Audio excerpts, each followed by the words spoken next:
Hello, everyone, and welcome to Outlook Basics with the Cobblestone Collective. My name is Dan Noble. I'm a Minecraft and education consultant currently located in Dumfries, Scotland, and this is a makeup recording of our Outlook Basics session from the other day due to technical issues. And a quick shout out to Jonathan So for his amazing work in helping keeping us afloat during our technical difficulties there the other day. So today's plan, we're going to be covering the Outlook desktop client, which shares a number of features in common with the web client. We also have recordings for Outlook on Mac and Outlook webmail. But today we're really focusing on, in this recording, we're going to be focusing on the desktop client. We'll be looking at composing emails, fonts and formatting, dictating, signatures, fields. We'll be looking at messages, flags for follow-up, and we'll also be looking at an amazing tool called the Translator and Immersive Reader. We'll also be looking at how to organize your email with folders and subfolders, how to use the search tool. We'll be looking at contact organization and creation, and the out of office utility, and we'll be looking at some personalization features. So to begin, let's look at our email. So composing an email, there are two ways. We can click the new email button or we can press Control N. So let's jump over to our Outlook client. And here we go. So in the top left corner here, we have new email. So we can click on that to create a new email. Or we could use Control N and create a new email as well. Email formatting. So we can personalize our email style by going to File, Options, Mail, Stationery, and Fonts. File, Options, Mail, and then Stationery and Fonts is the fourth one down. Here we can adjust it for new messages. We can have different fonts and settings for replying or forwarding messages. Typically speaking, I don't change the defaults much because they are set to an easily readable format. If I am going to customize it a little bit, I will tend to stick with fonts that are easily read, like Arial or something like that. I might even increase the size somewhat because typically I wear glasses all the day, and it can be kind of frustrating to me if I do receive mails from people that have, say, changed the font color to, a light yellow or pink that doesn't really work well on a white background. And we do have some accessibility features as well, though, where we can change the background of our email to help highlight messages that might be a little harder to read. But just as a point of courtesy, I tend to keep things, with fairly easily recognizable fonts and colors so that it's not hard on people's eyes. I think at some point we've probably all received an email from somebody that uses a very, very fancy scroll font or cursive font, and they've reduced the font size to like a 4-point. It's very hard to read and can be very challenging. And then you've got to, use the accessibility features to be able to read that. So I tend to stick with just the defaults, or maybe slightly just the defaults for better accessibility purposes. But other than that, this is where they are. This is where you can look for them and change them.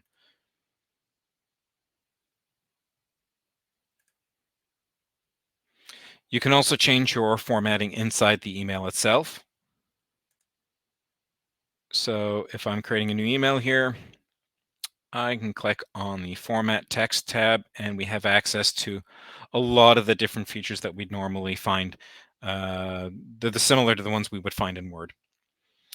One other option here that you can look at, plain text. You could use a plain text feature. So this removes all of the extra formatting that is there and just creates a very basic, standardized text that it can be read by any email client in the world. More of an issue in years past, 10, 15 years ago, where some clients were not up to the current standards, so they would not be able to read an HTML email with all the fancy formatting, would come through as gobbledygook, or there'd be parts missing. In that case, I would send the individual a plain text email with the information so that they wouldn't miss parts of that information. So it is there and it's an option if you are sending emails to people that have clients that are struggling to read that email or having difficulty otherwise. Like I said, generally not much of an issue today, but it is still there as an option.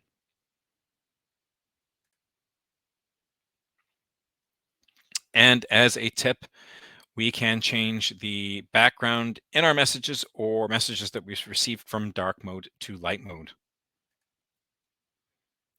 So if I go back to message here, there's my button. I can change it to a white background. I can change it to dark background. Additionally, if I'm highlighting one of my preview texts here, make my preview emails, I can change the background to white or dark. Depending on what the email looks like, it might be better in one mode or the other and easier to read.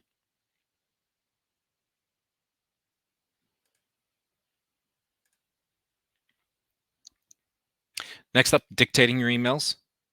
So if I create a new email, let's create a new message here and we'll start dictating. You do have to make sure that you are clicked into the body of the email before you start dictating. So let's click dictate. Hi there. And it's rather good actually at not only adding in and dictating the emails, it's really good also at picking up your inflections and adding commas and periods in where they should be. Of course, you'll want to come back and make sure and double check that it's where it should be from a formatting standpoint.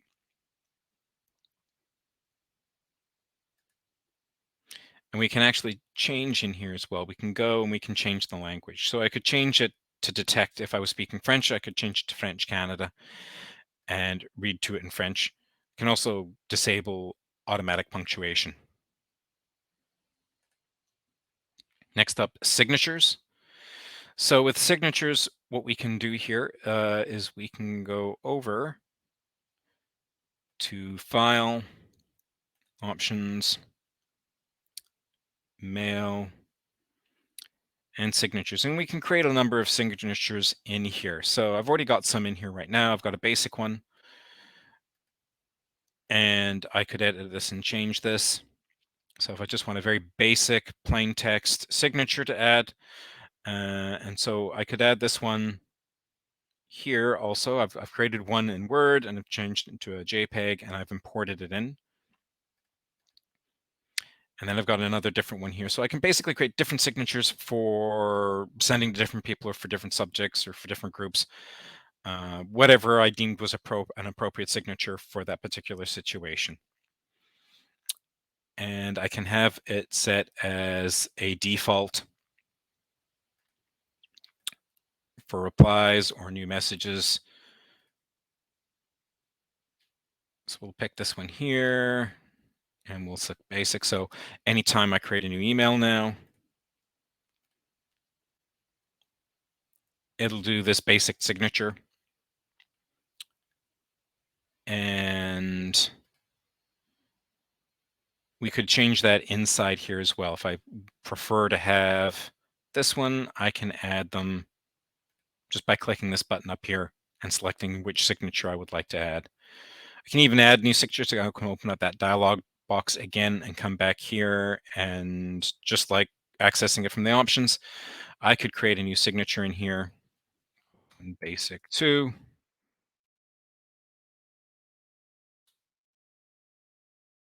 Or if I wanted to make it a little bit more creative, I can click on this window to browse to a specific file to import. So I could go in here again. Let's go to my signature files, and I could add that one in there as well. So I've got some basic text and my JPEG. So you can really mix it up here. So next up, out of office or automatic replies. So what we can do, we can go to File and Automatic Replies. And we have some options here. So do not send automatic replies as the default. We can choose to send only during a set time range, or we can choose to send all the time. I like to usually set a specific time range. So when, say, for example, a holiday is starting to when it's ending, and maybe I'll only select the time so that it is going to be sending out between working hours. And I have two tabs at the bottom. So there'll be two differences here. There'll be inside my organization and outside my organization. So what I tend to do is give more specific information for inside my information, respecting people's privacy. So I might have an email address or a phone number in here for people to contact in my absence. However, for outside my organization, I might only put like the general company info in here, or I might not even indicate that I'm away on holiday. I might just say that I'm not available right now. Again, restricting what kind of information people from potentially outside my organization are going to be able to see. I can restrict it to my contacts only, so it would only look at my address book, or I could select anyone outside my organization. Typically, I probably choose my contacts only. Again, trying to restricting who could potentially be seeing, uh, information about our company or organization. Once you turn it on, handy little feature here, it will remind you that your automatic replies are on. This way, when you come back from holiday, if you're opening your email, you'll note right away that the automatic replies are still on, and you can turn them off. Fields, again, expanding actually a little bit on the privacy situation. Let's go in here and we'll start a new message.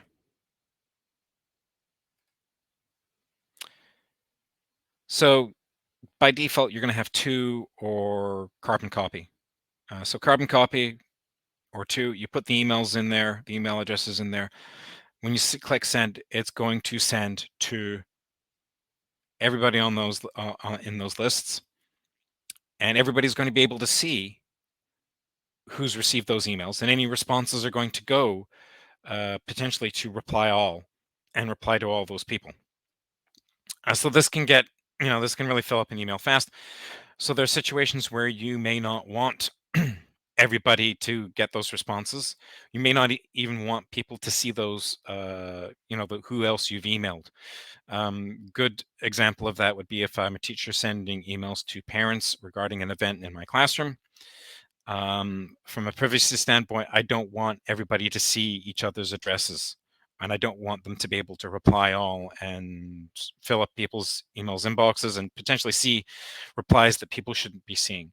So to do that, I'll use the blind carbon copy. So I can add the field by clicking options and going to BCC, and it shows here. So any of the email addresses that I fill in here,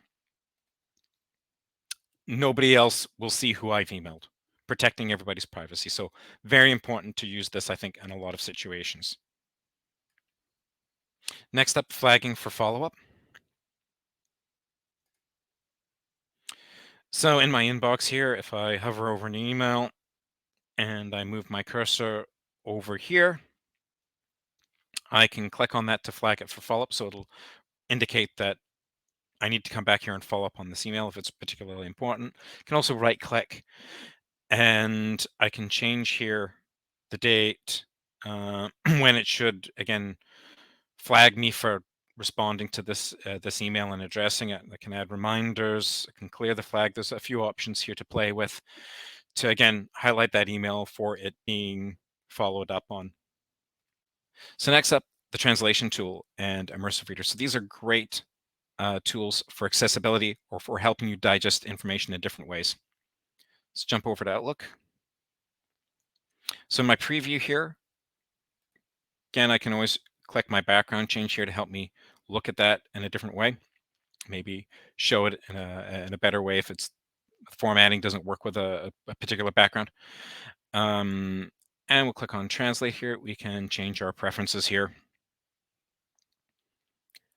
So we can change which preferred languages we like to translate into. So let's say French here. We'll change it to French Canada. You have to add a language first, of course, so we can add all sorts of different languages here. And now that we've got it selected, we can come up here and pick French Canada. Click OK. So I can click this and translate this message into French. If I click read aloud, it will read it back to me in French. And I have some settings here where I can change the reading speed or change the voice selection. I can also switch back to show original. If I open the message, and I still have access to my translation tool at the top here, but I also have immersive reader. So I can engage immersive reader, and I can activate syllables, I can do line focus tools, and I can, again, do read aloud and have it read to me in English or another language. So very handy if you've been reading emails all day and you just want to sit back and absorb that information. You can sit and click play and listen to the message instead. Next up, folder organization. So if I scroll down a little bit here, I have a number of folders and subfolders. I like to organize and keep my inbox fairly clear of information. So what I will do is I'll create a series of folders here. So I can right click on, say, the inbox, click a new folder, test folder, enter, and it's dropped it down here. So it will organize them alphabetically. After it's created them, you can drag them wherever you want. You can organize them by importance instead. So I could drag this and drop this. Yes, I want to do that. And it's dragged it into a new area for me here. So just a way of creating new folders and dragging your information out of the inbox, and you can drag it and drop it into one of these folders to help keep your inbox clear after you've completed an email. Additionally, if there's a folder that you want to add to your favorite, so your favorite is an area up top here that's always pinned there. So you might want to have a folder that you're frequently accessing or putting information into. You can just right click it and add it to favorites. And you can click it up there again and remove it for favorites if you want to reorganize that. Searching. Searching has really become quite comprehensive over the last few years. They've really added a lot of features to it. So what we can do is we can go in here and we can click up on our search field at the top here. And we can search the current mailbox. We can select to different mailboxes. We can search subfolders. We can look for through all of our Outlook items.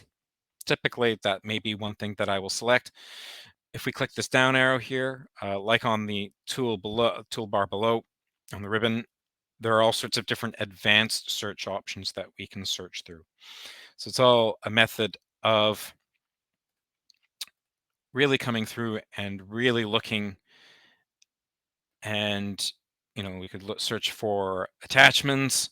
It's all about narrowing down all of the potential different areas and things that we could be searching by to help you identify where that email is quicker.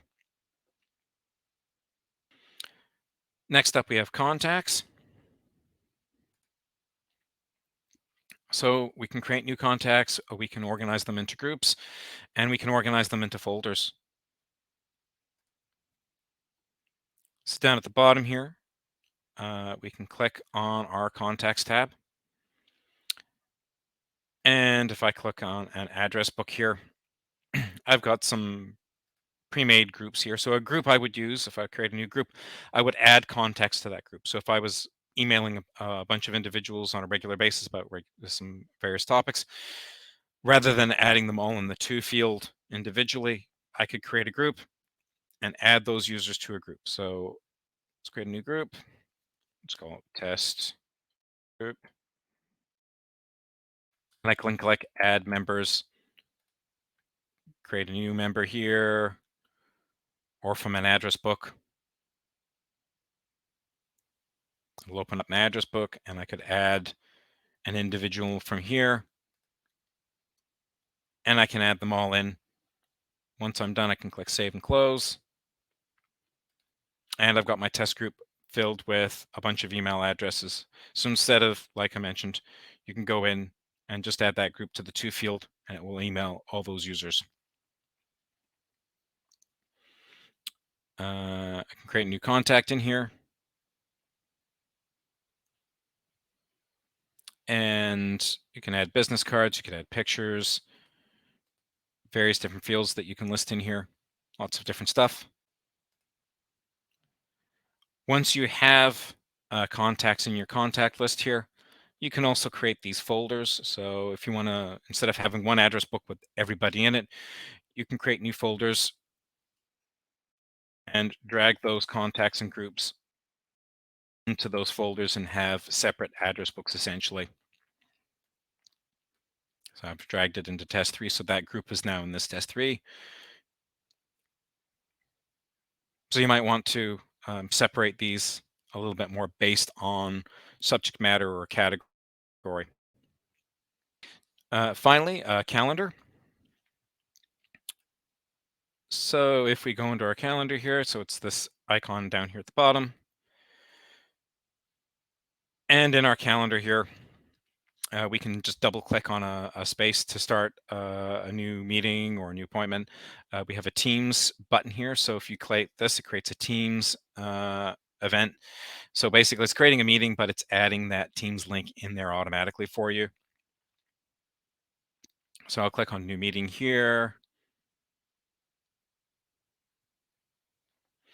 And I can add, again, I could add in email groups or individual contacts in here and they'll receive an invitation for the meeting, set time and date. Like most things, I tend to do a lot of categorization. So contacts or emails that I may send in a category view, depending on the subject. So for Minecraft, for example, I tend to use a green category. It's Minecraft in service.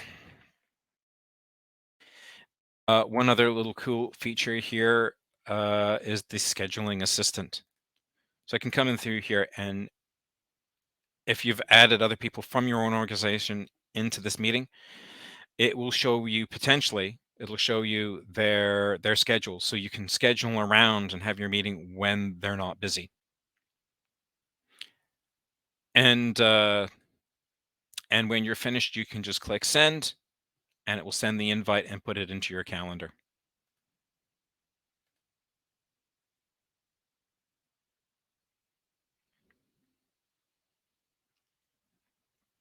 And it will also prompt you when it's due to happen, or in this case, because I've booked it before today, it's showing me that it's 9 hours overdue. And that does it for today. Thank you so much from myself and the Cobblestone Collective for joining us for this recording. Um, and there will be additional recordings for Outlook for Mac and Outlook for the web app. See you next time.